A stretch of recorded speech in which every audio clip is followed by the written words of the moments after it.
Let's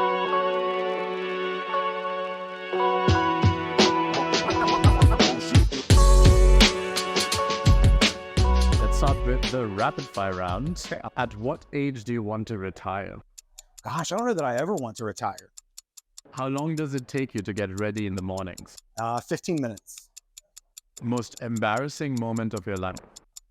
It's too many to choose from. Favorite color? Red. What time of day are you most inspired? Early in the morning. How many hours of sleep can you survive on? 5. Fill in the blank. An upcoming finance trend is blank. An upcoming finance trend is portable identity.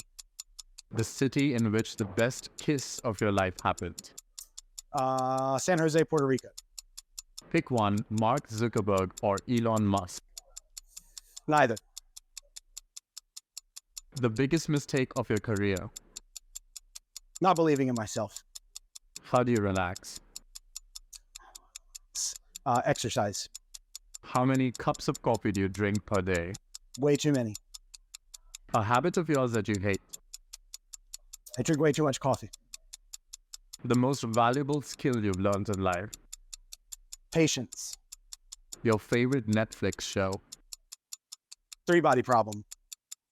One-word description of your leadership style. Servant. Top priority in your daily schedule. Prioritization. Ideal vacation spot for relaxation. Belize. Key factor for maintaining a work-life balance. Forsake the concept of work-life balance. Memorable career milestone. My first startup acquisition. All right, that's the end of the rapid fire round. This episode is sponsored by Outgrow.co, the world's first all-in-one interactive content builder. Use Outgrow to build quizzes, calculators, tests, polls, forms, contests, and chatbots to generate leads and keep your audience engaged. Sign up for a free trial at https://outgrow.co. So we can go on to the bigger questions, which you can answer with as much time and ease and length as you like. The first one is, in January, FinCEN released a highly anticipated report on the state of identity-related suspicious activity.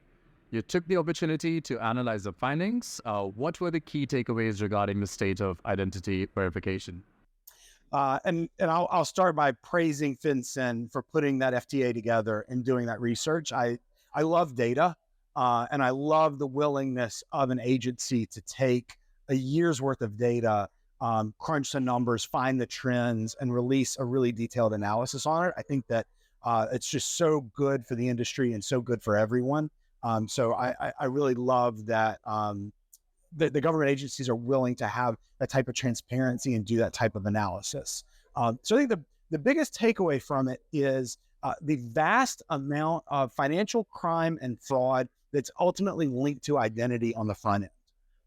So one of the things that I think makes common sense when you think about it is that if you're going to commit a crime or you're going to defraud someone, almost always you need to be anonymous to make that happen. And if you can accurately and repeatably resolve the identity of both parties in a transaction, it makes it really, really hard to commit crimes or to defraud other people, because there's accountability and there's true knowledge of the individual. And what we got out of that FTA was that of all the Bank Secrecy Act reports, the suspicious activity reports that were created in 2021, almost half of them were rooted in some type of failure to accurately resolve identity. So I think the biggest takeaway out of that whole document was that it's a pernicious problem, that identity is much farther reaching than most people think, and that this huge amount of crime and fraud and other things that are just so detrimental to all of society are ultimately linked back to the failure to accurately identify the individuals involved in the beginning. And so how is LSEG then responding to these challenges that have been identified in the report? Well, I think we're continuing to invest heavily in digital identity. So In 2022, LSEG bought a company called GDC, or Global Data Consortium. And a few of us came into the London Stock Exchange Group through that acquisition. We've also continued to invest and acquire a few others in the space. And our goal is to create an inclusive, frictionless, consumer-friendly means to compliantly identify identities. So we've invested really heavily in working with data sources all around the world, in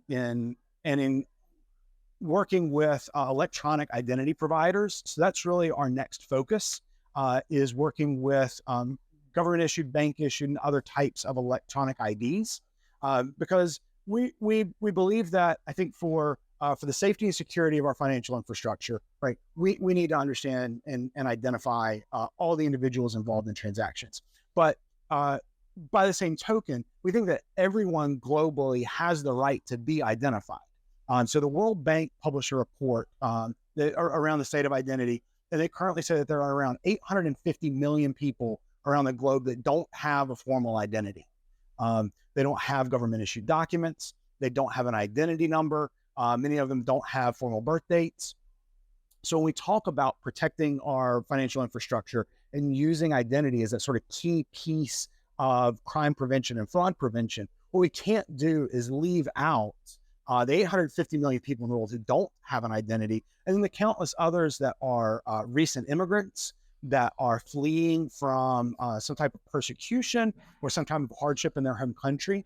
So as we start looking at that global look at identity, our key priorities are to protect that financial infrastructure and be a good servant, be a good citizen in our world, but also to make sure that we are including all of those people in the world who don't necessarily have a passport or an identity document or a readily available way to verify who they are. But how about AI and identity then? You've published an article, 2024, the year AI breaks content-based IDB, and this suggests significant advancement in AI for identity verification. What are the most promising AI technologies in the space? So I think the key when you look at generative AI for identity verification, in some ways it's most frequently used as a threat. So one of the key insights from the research of that article were that we found a few sources that were saying that there were 30 people employed in the development of AI for every one person employed in policing and regulating AI. So when you think about the standard way today that you verify your identity online, most of the time that is going to be pulling out your phone, taking a picture of the card in your wallet, taking a picture of your face, and using those two pieces of user-generated content to verify your identity. But as generative AI and other technologies really rapidly increase in capability, what you're going to see is that you can less and less believe those two pieces of user-generated content. How do you know that that's actually a photo of someone's ID and not just something that was generated immediately for the purposes of defrauding the system? How do you know that that's a real selfie? And I think there are a lot of things that we can do. There are a lot of players in the space like Sardine that are doing a great job of using AI against AI to confirm that this is real content. This is not something that's been generated by an AI. But I think ultimately we're going to have to move to a place of distrust of any content a user generates and provides us until we can verify that it's real and authentic.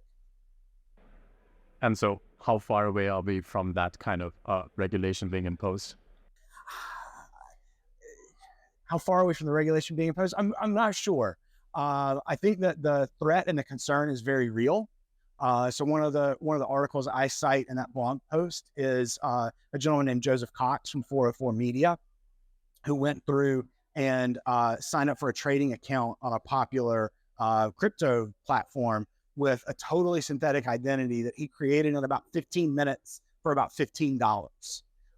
So I don't know where the regulation is, but I think the threat is very real today if a journalist is publishing his own experiences bypassing very prominent providers of biometric and document verification for about $15. So let's talk a little bit about another article of yours, which is shining a light on the shadows why strengthening corporate registry verification matters. You emphasize here the importance of verifying beneficial ownership data with other sources. What are the most critical steps needed to enhance corporate registry verification here? And I can imagine that the words corporate registry verification don't exactly make most people's hearts go pitter pat. It's not the most exciting of topics, and it can sound kind of dry. But when you think about it, one of the key ways financial crime is conducted today is through the use of shell companies. It's one of the easiest ways to hide money and to hide transactions in our global financial infrastructure.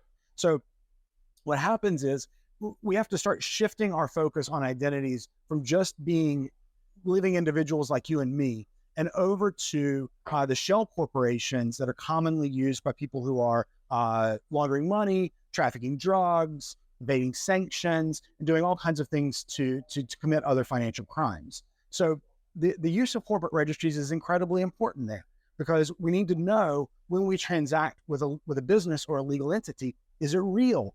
Is it actually owned by a famous drug cartel, or is it owned by a trustworthy person that lives down the street? And the way we get to that data is corporate registries. Now, the struggle with corporate registries, though, is there's a very low threshold to the data that goes into a corporate registry. So what we see a lot is for like Companies House in the UK, there are no steps taken to verify the data that's put into Companies House. I could open a business in Companies House for about £12, and I could call myself Winnie the Pooh.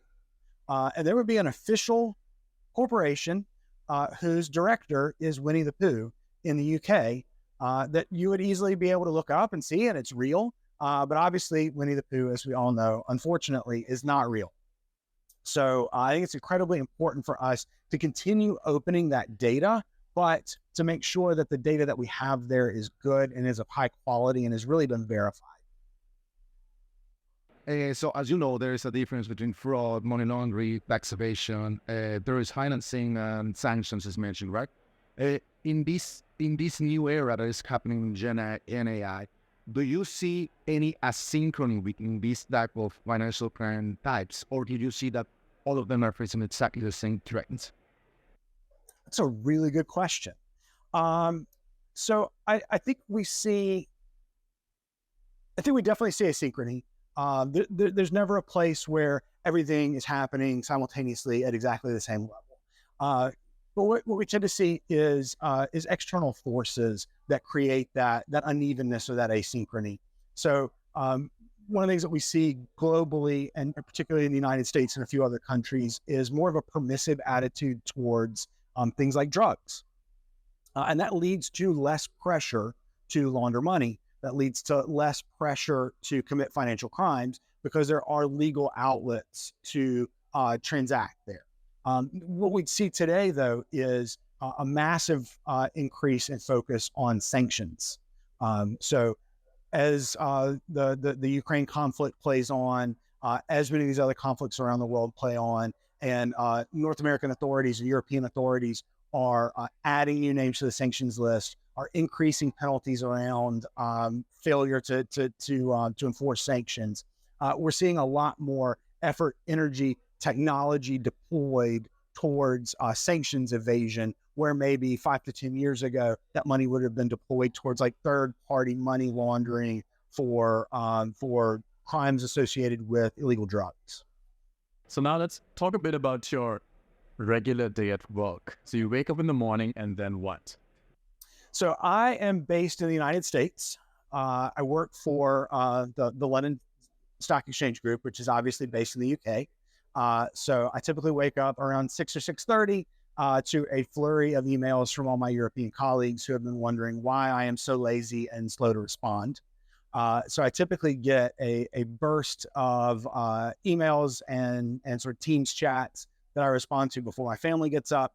My son and wife wake up. I help my son get ready for school, have breakfast with the family, and then back to work. So there's usually a pretty frenetic period of activity immediately before and immediately after breakfast and school routine with my son. And then we settle into what typically looks like lots of meetings. Oh, so you'd say 100% of your time is made? Not necessarily. So I would say probably 100% of my time before 1 p.m. New York time is meetings. And then as my colleagues in the day, then I'll typically get some open time, typically an hour or two, to create content and do deep work. Because ultimately, we're responsible for delivering content. We're responsible for delivering product. So I tend to pretty jealously guard those deep work periods in the afternoons. So what advice would you have for job seekers looking for a job in your industry? That's a really good question. So I think the advice that I would give to someone looking to start a career in our space is there are really a couple of ways to enter in. What's particularly interesting about this space is that it is nascent, it is emerging. It's not a space where you're going to have college courses that you can take. There's not a degree program. There really aren't even a ton of books to read because things are changing so quickly. By the time the book gets published, it's typically way out of date. So what I would recommend there's really sort of two ways to come in. One would be with a provider like us. And we always need people in support and customer service and in roles like that. And that's a great way to come in, learn the space, meet the customers, learn the products, learn the regulation, and then potentially move into another role. The other way to come into this field is through the financial institutions themselves. So there are multiple certifications for anti-money laundering, and there are always hiring. There's always a bank. There's always a peer-to-peer payments. There's always a fintech that is hiring someone with a CAM certification or something like that to do research, to monitor, to onboard customers. And that's another great way to learn the space from the inside out. But those are great roles to get started in identity. So let's talk a bit about your article, Redefining Identity, the Power of Reusable Digital Identities. You discussed the transformative potential of reusable IDs here. How do reusable digital identities enhance security and user experience in financial services? I'm so excited about portable and reusable IDs. So ultimately, if you think about your identity today, everybody thinks the card in their wallet. But when you think about your digital world, you have an almost infinite number of one-to-one relationships with companies, with services, with businesses, and they all have some element of your identity. So your Netflix account and your Amazon account and your library card and your bank account and all these different services that you use all digitally, each one has a unique version of you with a certain amount of information that you've provided them and a certain amount of information that they have collected on you. Now, you don't have access to that information. You don't have control over that information. And it's stored in a system that is probably unique to each of those services. So what ends up happening is Daniel Flowe have hundreds of Daniel Flowes spread across hundreds of services, stored in hundreds of backends that I have no control over or visibility into. So when we talk about portable identity, what we mean is taking all that back and putting it in the control of the individual. So that creates, we're really excited about a future where I can have a one-to-many relationship. I have central control over my identity. I control what services access what elements of my PII. And I have the ability, when I'm done with that service, to take that right to access my information back. So it moves to a place where we have control over our identities. We could potentially include other elements in our identities that aren't typically there. And it creates a world where our data is much more safe because, who knows? I had a MySpace account 15 years ago. God only knows where that data is. And I certainly have no ability to go back and find Tom and revoke all that data or that access from them. But I think in 5 years, we'll be in a place where I can say, I no longer use Netflix. I'm going to terminate my Netflix account. and I'm going to take all the data you have on me back and revoke your right to use it. So that creates a much more safe world, and it creates a much more user-friendly world when you start talking about financial institutions or others where we need to assert our identities. Becomes much simpler and more convenient. And so what challenges have you encountered in promoting the adoption of these reusable digital identities among financial institutions? So I think financial institutions welcome it. I think the struggle for most of them is they're nascent, and it's very challenging. There are very few standards. There's very little federation across these digital IDs. So it's choosing which ones to integrate, when to integrate them, and understanding, what ID is going to be the one that people coalesce on moving forward, and which ones are going to be left behind. And that's a hard decision to make, especially for when we look at like an FI, someone that's probably going to invest a lot of work and a lot of compliance and risk time in verifying and selecting which one to work with. They're very risk averse to discovering that the one they chose has fallen by the wayside and now no one uses it anymore. So how has the marketing strategy for digital identity solutions in general evolved at LSEG over the past few years? So I think that answer is probably deeply rooted in the acquisition of GDC. So there were some partner-led solutions that LSEG brought to market about 5 or 6 years ago. But in 2022, after the GUIACT acquisition in 21 and the GDC acquisition in 22, we really started going to market with a product that we create and control. So the biggest shift for us has been sort of a move away from necessarily selling directly to people in compliance, and understanding that our buyers in a lot of cases are interested in customer experience and they're interested in growth, and really learning how to engage with the right personas where we fix problems for them and make their lives easier. And so what channels have proven most effective for reaching your target audiences? So I think we're still working through that. That's definitely an area of learning and growth for us. We still see in-person events as a very large source of engagement and communication. We've also moved towards a lot more sort of content creation, writing more, publishing more, creating videos, and really moving back from talking about ourselves to talking about things that are happening in the space. And those two moves, I think, have really helped us engage with more people and have better conversations with them. So when you talk about all this, what are the key messages that resonate most with these potential customers? I think that the message that resonates the most with our potential customers is about their potential customer, and really helping our potential customers understand that we understand their customer well, and that we both care about the same thing, which is helping them win more customers, helping them win happier customers, and helping them retain those customers. So the more that we can communicate that to our prospective customers, the better. And so are there any common concerns or misconceptions regarding digital identity that come to fore here? Yeah, I think one of the ones that I think happens a lot is, isn't that a compliance concern? Oh yeah, identity, that goes to compliance. And the answer is, of course, we value compliance. Compliance is important and helps keep us all safe. But most of the time when we talk about digital identity solutions, the person who cares the most is the person who cares the most about the customer. So that is a customer experience person. That's someone responsible for digitization or digital transformation, or someone that's responsible for growth. And that person is almost always the hardest to engage with, and the person that we have to find means to converse with. So looking to the future then, what future trends do you foresee in the marketing of digital identity and compliance? That is another great question.